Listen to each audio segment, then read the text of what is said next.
Welcome to History in Lowell. I'm Maritiza Grooms. I'm here with my buddy Bob. Hey, Bob. Good And afternoon. we are here with the creators of the Mill Girls musical, Jess McLeod, Diana Lawrence, and Samantha Beach. And we are also joined by the Lowell National Historical Park's Allison Horrocks. Welcome, everybody. Thank you all so much for coming back again to talk about this really exciting Mill Girls musical. If you weren't able to catch the last episode, I highly recommend it. There is a special treat at the end that moved me to tears and gave me chills because I am so excited about this for so many different reasons. This project is just so impactful and it's just so important and it's so timely. Happy Women's History Month, everybody. Woo woo. All right, let's get right into it. So we're going to go behind the scenes a little bit more and talk about, the development of this project and why it's so important and why it's so relevant to us now, even, right? So let's start with Sam. So Sam, tell us a little bit about the research that went into creating the characters and really just setting the scene for us, right? So go on, take it away, Sam. Yeah, well, we're looking to build a house full of different women. And so there's a lot of ingredients that you're building as a writer, thinking about their personalities, their expertise, and also the circumstances that led them to the mills and that would make it really brave for them to sign their name to the petition. And we're wanting to balance it so that all of these girls have different and equally or differently compelling reasons to do so. And so one piece of research came along recently that we were able to work in, and it was a pretty big shift later in our process, but it's a good example of how the research can inspire you. I read that some women had come to the mills to escape an abusive marriage or a dangerous marriage that they wanted to get out of. And I even read that some women changed their names when they came to the mills in order to be untraceable. And I was so gripped by that because names are a huge part of our show. And I thought about what it would be like for a girl to sign her real name to a petition and the risk that might be knowing that she could then be found if she had a past she was trying to escape from. And that's also an example of a texture that when we add to the show helps remind our audience what era we're living in, because the stakes for women were so different then, and they didn't have legal recourse and they didn't have protections and they didn't own land. And so they were really alone. A woman in a situation like that would be really alone. So we incorporated that in, and then the craft piece that I think comes in is going, okay, that's a pretty heavy detail to add to a character in an ensemble show. How do we balance it and make sure that that tone won't send us on a tangent that's, that we can't come back from? So then I'm looking at what's already on palette in the show, and the girls are really political and had a lot of conversations about social issues at the time, one of which was temperance. And so it just so happened that we already had the girls debating the topic of temperance. And so that's how I start to go, okay, we're already talking about that. And it would actually be a deeper, more meaningful conversation if it meant something personal to one of the girls in the room, because a lot of reasons that women were invested in that issue at the time and controlling alcohol was to protect other women. And so so that's kind of an example of how the research came together to just add a layer to one of our characters and gave her even more motivation, and then more, it was even more brave of her to sign her name to the petition in our story. So when you meet the character Alice, that's a little bit of kind of what informed her. Wow. Oh, wow, that's just like hitting me a little bit hard because, and Bob and I have talked about, some of the lives of these girls who were in the mills working, and to really sit there and do as much research as all of you have done and really make these characters come to life, because not all of these characters are based on real people, correct? Right. So you're creating fictional people like based on like with this research, but really making these people from this time come to life with these real problems, with these with these real personalities. This is incredible. It's incredible work. Do you want to talk a little bit about the main character? Yeah, sure. Agnes, that came early on. We read that some girls were in the mills to support their brother's education. And when we looked at what we wanted the show to really examine, it was obviously women starting to break out and realize that they wanted a life for their own that wasn't defined by their relationship to men, which so many women at the time it really was, and still today for many women. And so, when we came across that, we knew that that was an essential ingredient for our main character. And and that really informed a lot of her circumstances. Wow. I'm thinking of you said ingredients. All I can think of now, I think of the three of you as like chefs in the kitchen, just getting all of these different components together to make this delicious treat for us. And I know that one of those important ingredients is the music, right? So how does the music tie into the creation of these characters and the development of the story? And I think, and that's a question for Diana. Before we leave Sam, I just want to say that one of my favorite things about the show that Sam has done, in addition to all the things she said, is how she's created this huge cast of women who are all unique, wonderful, bright, special, fantastic, quirky people, both with real grounded issues like the one that she was talking about with a woman running away, escaping from a marriage, and also all these other things, like someone is super nerdy about math and somebody else is like super into like building and fixing wooden, like carpentry, and like all these, there's just so many details that she brings out in these women, and that are reflections of the history and of like people we know and women who exist in the modern world, and it connects us in both directions historically, which is what I hope the music does too, that it connects us always in both directions. And I thought I would talk about Agnes for a second and focusing on that. While we do have this whole cast of fascinating women, I talk about Agnes as our every woman. She is the main character in some ways, but she's also like the nexus, maybe more than the main character. And she's the lens through which the audience experiences the show. And so the audience arrives with Agnes at the mills in Lowell when as she's a new arrival, a new mill worker, and she's coming from farm life, she's coming from rural life, where she's never been to a city, she's never had a job like this. She's worked for her family, but she hasn't made her own money. She's bright-eyed and bushy-tailed and like ready for anything, but doesn't know what she's in for yet. And I wanted to use a musical palette that would give us a sense of her rural background and her optimism. And so the first thing that we hear her really embody musically is this idea of rising with the sun. Rise with the sun, get the work done. It sounds like this. Rise with the sun, get the work done. Scramble out of bed for the day ahead, just like home, but here instead. Same sun, different bed. And she's just a little rough, she's a little ready, and it sounds grounded and in an American vernacular. That's what I wanted.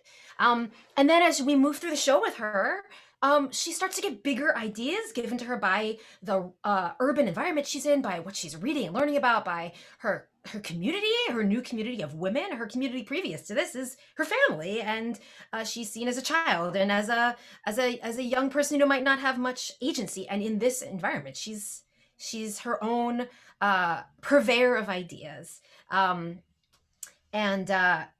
When we reach her at the moment where the petition is being created, so the show is about this 1845 petition, she is not the one who starts it, but is the one who has this idea that is essential to it.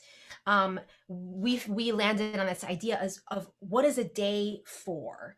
And defining a day really makes you think about, well, how is my time going to be used? And should it be just used at work? What do I want my time on this planet to be for? And so I had her thinking about this, let me put her here. It was here. This expansive idea of what is a day for? What is a day for? What is a day for? So it's just this like, it's hopefully some of that Americana rough and readiness in there, but also is maybe a little bigger and a little expands a little beyond that initial palette. And then when we get to her kind of at the pinnacle of where she's headed, she's starting to ask big questions about her own personal journey. And she asks, why can't I be the author of the story of my own life? And the palette that we have for that is this like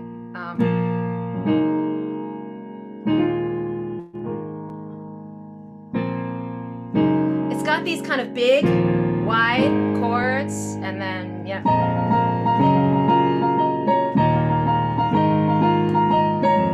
this expands even bigger and bigger and takes up more room on the piano, starts to take up more room with her voice.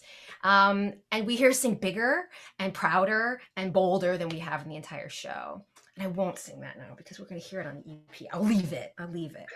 But that's how I think about music for the show. How can we take a woman's voice, an actor's voice, from something that maybe sounds more, in Agnes's case, more comfortable, more where she's from, to where she's going. By the end of the show, you can start to see where she might go when we leave her at the end of the show. Oh, wow. I bet you viewers at home had no idea you were about to have that musical treat just now. And I know I use the word treat a lot. I enjoy food, but but the way that I feel right now, you guys are nourishing my soul right now. Just knowing how much work is going into this, knowing the amount of research,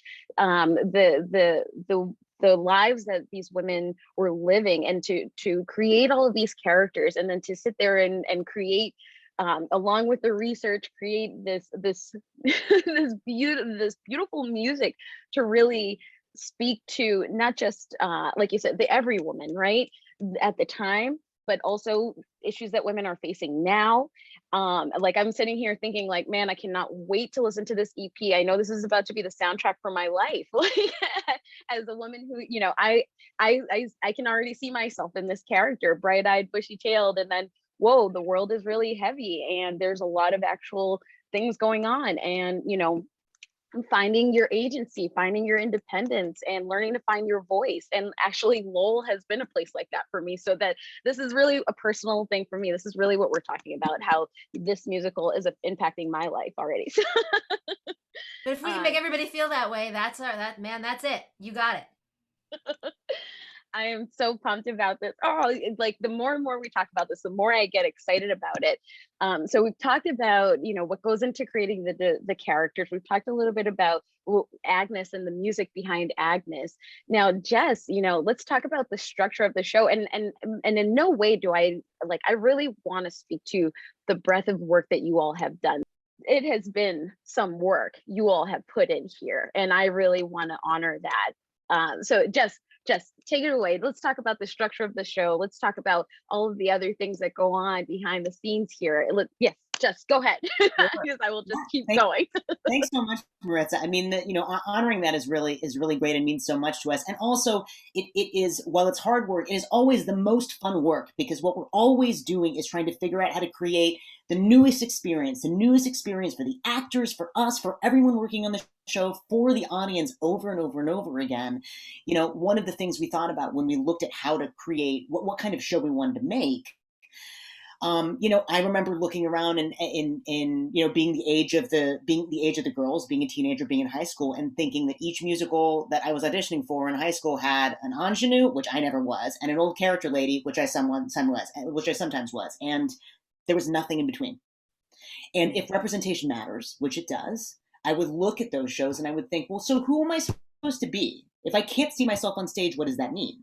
And that's to say nothing of the fact that the reason I switched from acting to directing when I was a young person is because I had some racist encounters with white directors who wanted to cast me in a certain way. And so there were elements of that went into the construction of the show as something with parts for a ton of women who were all smart, who were all great actors, who could all sing their faces off, all these triple threats. Like, let's put all the women in the show together and put them in a show where their plot is not that they're competing over a guy. Let's do that as well. And let's allow them to be as complex and smart and messy and make all the mistakes, all the stuff that we should get to do, because that's what we do. And also to leave room for them to transform each other.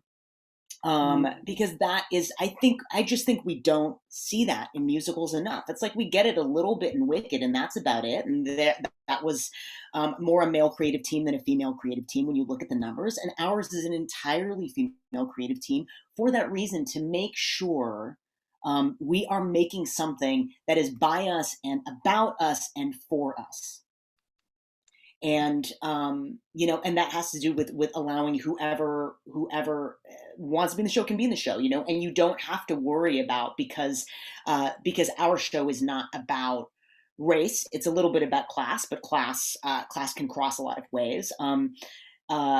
But you just don't have to worry about it. That's the kind of space that we're interested in making, is making sure that anyone can be the part that is right for them. And there are many parts for you to be, to just give us all more room, and to continue to give audiences access, and women and girls and everyone access to what it's like to have the world view you as a second-class citizen all the time. Mm-hmm. And the moments when you believe that and it takes you back, the moments when you go 2 steps forward and 1 step back, or 1 step forward and 2 steps back, and what that process, for whether you are the shyest person or the loudest, fiercest person, that happens over and over again. And what it's been like to walk through the world, that's something that I know the three of us feel we just don't see enough on stage. And you rarely see it in musicals, even though there are always so many girls who want to be in the musical. And so this is for us, and it's for you in that way. Once again, thank you for this very special thing for me.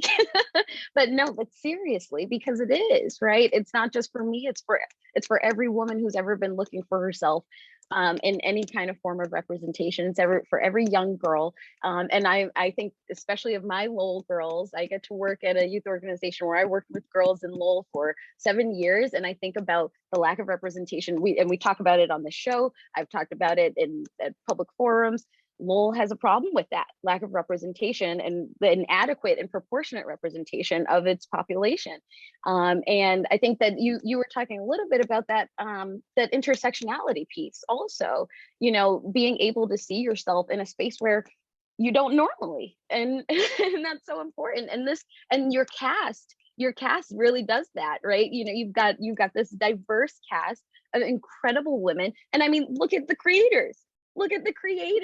You all are brilliant. You are all brilliant women who are, and it's so important when women are telling stories about women, because it is authentic, it is real, it is coming from a place of, we've experienced this, but also my experience isn't the only experience. And you're telling, in this story, you're bringing together all of those different aspects. So maybe you can speak a little bit more about how this relates to even the modern woman.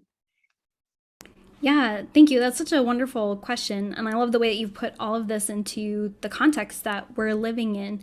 So the petition that's really at the heart of this story and that the narrative arc builds to, it lives in Lowell in a lot of different ways. So there is a public memorial to it in Lucy Larcom Park.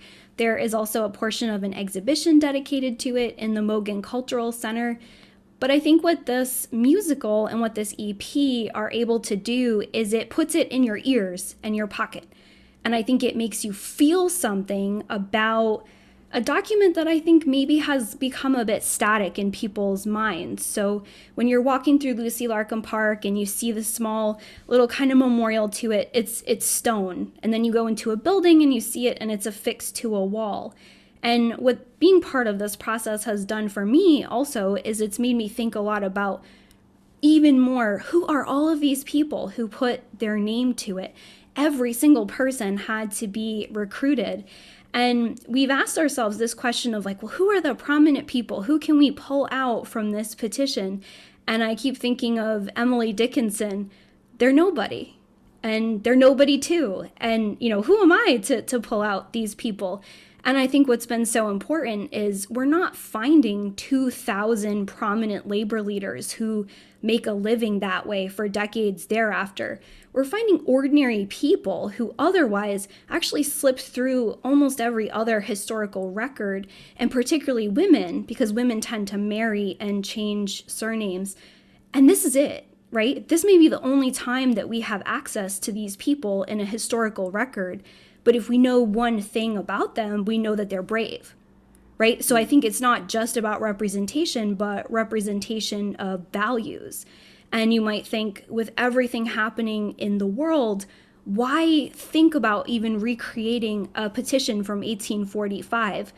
And I think sometimes the reason we study history is it lets us step out of our moment for just a little bit, and it lets us say, well, what did they face? How did they overcome it? And then what can we take from that? And I think part of what is so compelling about this musical is it's not a story of triumph. It would be so easy to get people rallied around a story of instant success for women, but it wouldn't mean as much, right? It wouldn't mean as much to us if this was just a simple story of people rallying for a few months and succeeding. I think there's a lot of pain in this story, and that's important to our moment now. When you sign a petition, it's partially a declaration of your own bravery, but I think there's also a lot of trauma and suffering that goes into that, to say, my world has become so unbearable, I have to do this thing with other people. But they did it, and we have a record, and we can actually touch and look at those names and interact with them and find out what happened to a few dozen of them, and that's pretty exciting too. Oh, yes. I've had my own experience with petitions, and I was lucky that mine was successful. But Allison, I never even thought about the idea of the trauma behind it, and what drives a person to even do this thing. And I think, like, speaking about that character development, that research, right, and learning about the women who, were leaving their abusers, or women who had other issues that were being blackballed, right, and so they couldn't sign the petition for different reasons, or maybe not be able to sign their real names, and what that bravery looks like.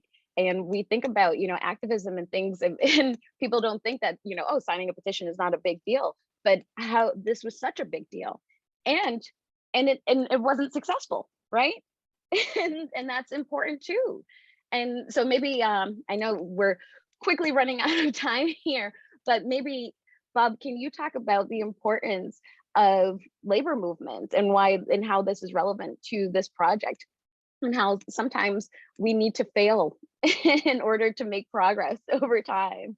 Yeah, sadly, I think that's the history in the most of the world of the labor movement, that you're always sort of pushing up against the dominant economic power, economic authority in society, and in general, the political apparatus is in support of that economic authority. And certainly in Lowell, with this particular petition, you're going to now to the legislature, where the people who are in the legislature have been elected and put into office by the men that run the mills.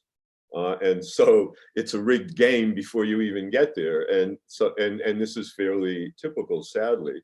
And so it is a cumulative process. And the petition is a moment in a series of things that have been happening in Lowell. There are a series of strikes and walkouts.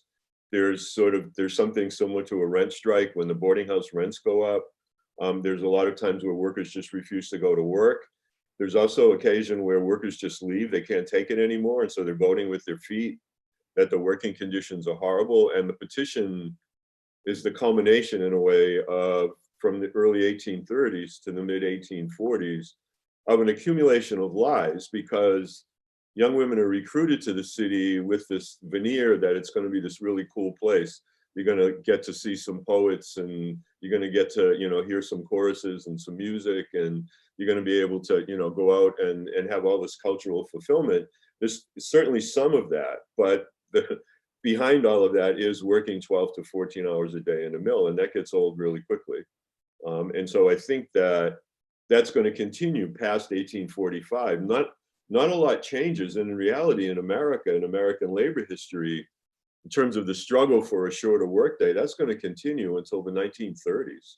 We don't get federal laws regulating the workday to make it the so-called legal workday be 8 hours until the late 1930s, out of the depths of the Great Depression and a whole other uprising of working people. So this is a moment in the history, and I think for me as a history teacher, what's exciting is this gives me a way to like pivot around like the early part and the later part and sort of say, here's an example of this crystallization. I mean, there are similar things like 1912, the Bread and Roses strike in Lawrence, the Triangle Shirtwaist Factory fire. There are these moments that in a way are similar, right? They galvanize and change grows out of them, and women become more activists out of them.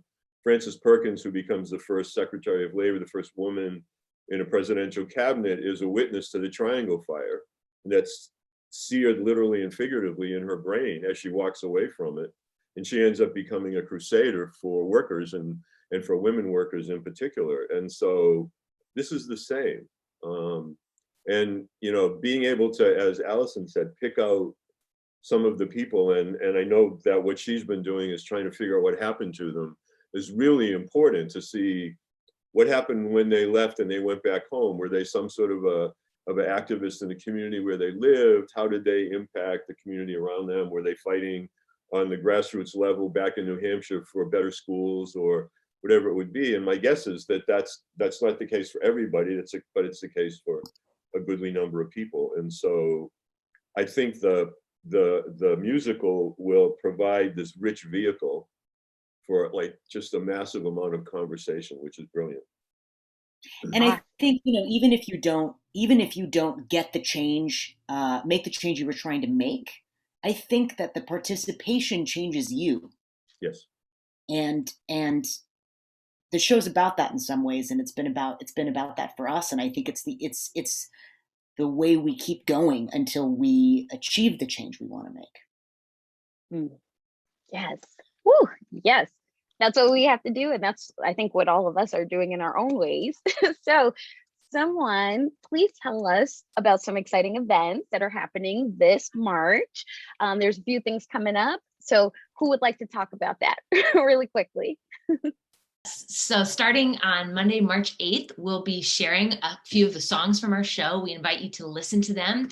And then there'll be a chance to take a deeper dive into the history with Bob and with Allison, and that'll all be on the Mill Girls website. And then we invite you to choose a name off the 1845 petition and sign it, sign that name and post a picture of it. And the park's gonna help us display those names as a way to commemorate that activism, and then continue to follow along with Mill Girls Musical throughout the month. We'll be on social media sharing nonprofits that are doing that work today, that are helping women and girls all over the world. We'll be featuring women who are making amazing change and using their voice in their own ways, and sharing more performances and behind the scenes stuff. So, and more history as well. So you'll want to follow along for the whole Women's History Month and see how you can be part of continuing to fight for equity today. So, and where can we find that information? Let's see, it'll be at our Instagram, which is at Mill Girls Musical. And then we have the millgirlsmusical.com website. Anywhere else that I'm forgetting? Those are the main places. Woo!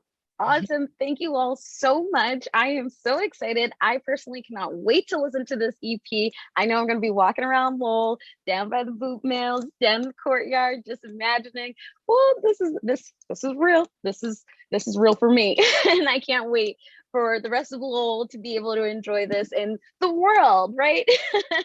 And I thank you all for coming on the show. Thank you so much again. And thank you all for tuning in. This has been History in Lowell. Check out that Mill Girls musical.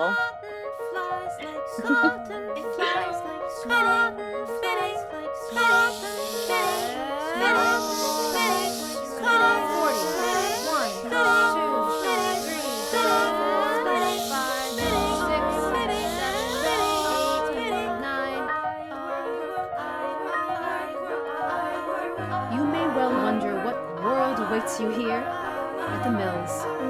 In short,